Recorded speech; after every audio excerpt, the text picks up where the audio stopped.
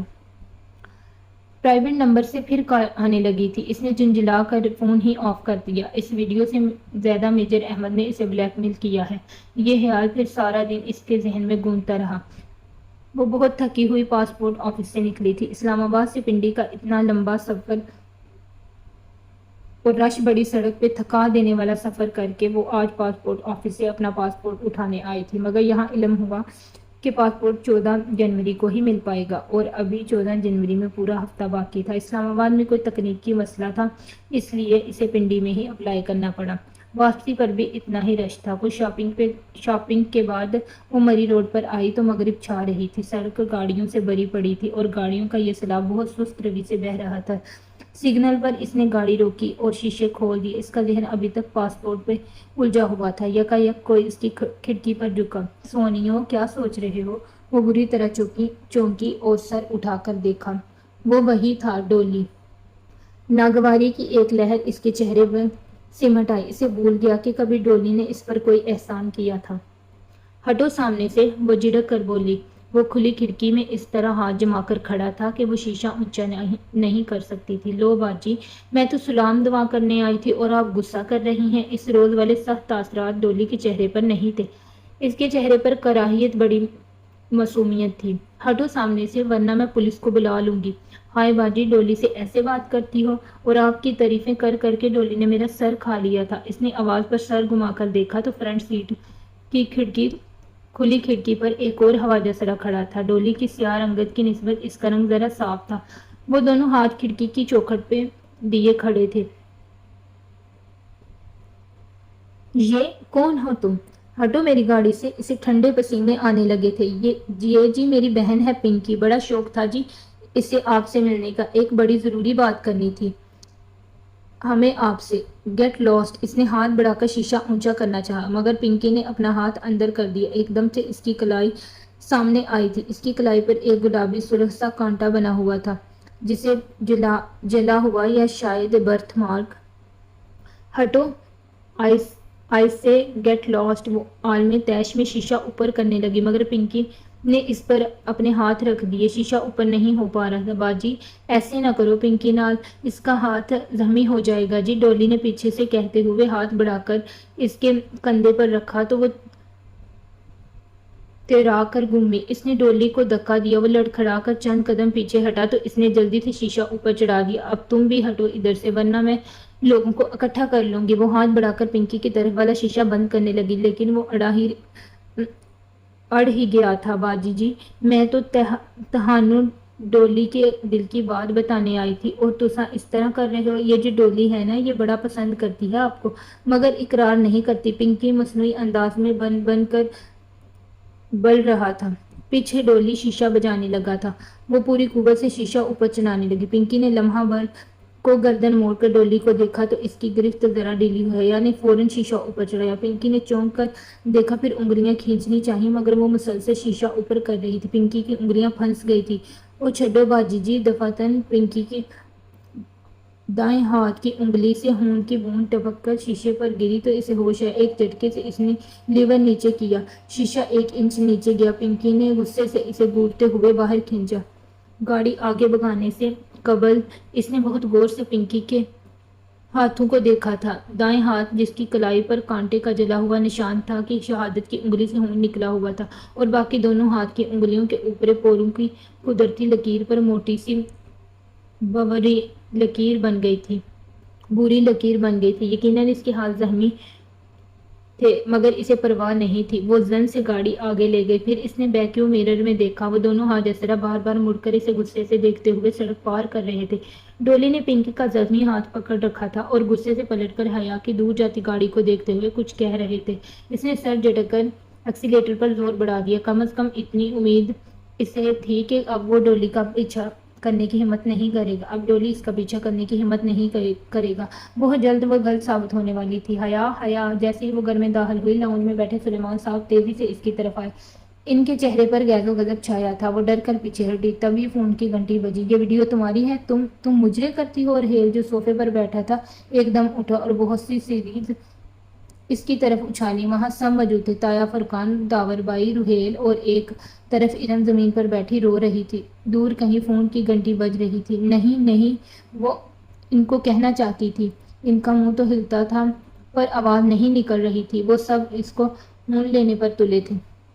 سلیمان صاحب آگے بڑھے اور اس کے منہ پر تھپڑ مار دیا۔ بے حیا، اسے تھپڑوں سے مارتے ہوئے سلیمان صاحب کہہ رہے تھے۔ ان کے لب ہل رہے تھے مگر ان کی آوازیں ڈولی کی نکل رہی تھی۔ وہ سلیمان صاحب نہیں، ڈولی بول رہی تھی۔ ڈولی، پنکی، بے حیا، پنکی کی انگلیاں، فون کی گھنٹی بجی۔ وہ ایک جھٹکے سے اٹھ بیٹھی۔ کمرے میں اندھیرا تھا۔ اس نے ہاتھ بڑھا کر ٹیبل لیمپ آن کیا۔ ذرا سی روشنیاں پھیل گئی۔ اس نے بے احتیاط دونوں ہاتھوں سے اپنا چہرہ چھوا۔ سب ٹھیک تھا۔ کسی کو کچھ علم نہیں ہوا تھا۔ وہ سب ایک خواب تھا۔ او خدایا! اس کا سانس تیز تیز چل رہا تھا۔ دل ویسے ہی دھڑک رہا تھا۔ پورا جسم پسینے سے بھیگا تھا۔ فون کی محسوس ٹون اس طرح بج رہی تھی۔ ہاں، بس وہ گھنٹی خواب نہیں تھی۔ اس نے سائڈ ٹیبل سے فون اٹھایا اور چمکتی اسکرین کو دیکھا۔ پرائیویٹ نمبر کالنگ، اور پھر اس نے فون کان سے لگا لیا۔ میجر احمد، میں آپ کے آفس آ کر رپورٹ درج کروانے کے لیے تیار ہوں۔ کل صبح 9 بجے میرے گھر کی بیک سائڈ پر موجود گراؤنڈ کے انٹرنس پر گاڑی بھیج دیں، شارپ۔ اوکے۔ اسے فاتحانہ لہجہ سنائی دیا تھا۔ اس نے آہستہ سے فون بند کر دیا۔ کبھی بھی وہ کسی لڑکے سے تنہا نہیں ملی تھی، مگر نہ ملنے کی صورت میں وہ ویڈیو کبھی نہ کبھی لیک ہو جاتی۔ اس خوفناک خواب نے اسے یہ سب کرنے پر مجبور کیا تھا۔ اسے لگا اب اس کے پاس اور کوئی چارہ نہیں رہا۔ میجر احمد سے تو وہ نپٹ لے گی۔